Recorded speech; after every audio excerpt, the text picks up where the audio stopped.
In previous videos, we explained the various forms of government using these diagrams, and how the Republic, based on natural law, the law that says people have the natural right of life, liberty, and property, is dependent upon having a constitution that enforces these rights.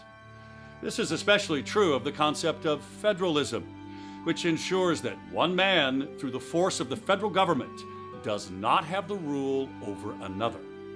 So what happens when we don't follow the Constitution? Let us look at the diagram for our republic to find the answer. The natural law circle is on top because it is the fundamental principle of our country. It is not touching because it's an inanimate entity that does not change.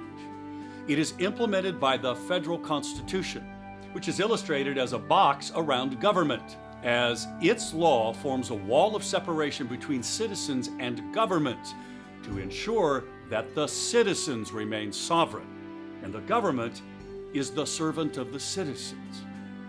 So, if we quit following the Constitution, then it is as if we don't have one. So we can remove the federal Constitution from the diagram. Since the Constitution is based on natural law, we can also remove the natural law symbol. The Constitution implemented the principle of federalism, which limited the role of the federal government to those items in Article 1, Section 8. Without the Constitution, government is no longer limited. Therefore, it can take on the roles that were set aside for the states. So we no longer need the states and their constitutions, so we can remove them.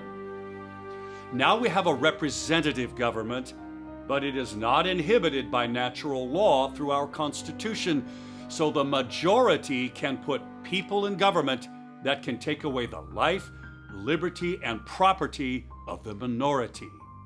This divides the citizenry into two groups, the majority and the minority. When we don't follow our Constitution, our republic morphs into a democracy. Instead of continuing to make history, which we did for 120 years, we are now repeating history. Our founders knew that all democracies collapse due to loose fiscal policies after the voters discover that they can vote money for themselves from the public treasury.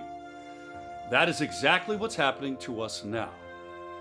The Congressional Budget Office has released a forecast that says by 2053, 100% of federal government income will be required to pay the interest on our national debt based on existing law at the end of 2012. In other words, the CBO predicts financial collapse of our government. Fixing this problem is up to us. Because we do not learn the founding principles in school, enough of us need to learn them now so we can become responsible citizens and put people into office that will put our country back on course. To learn the founding principles and to become a responsible citizen, please visit our website. Thank you, and I'm Jeff Crump.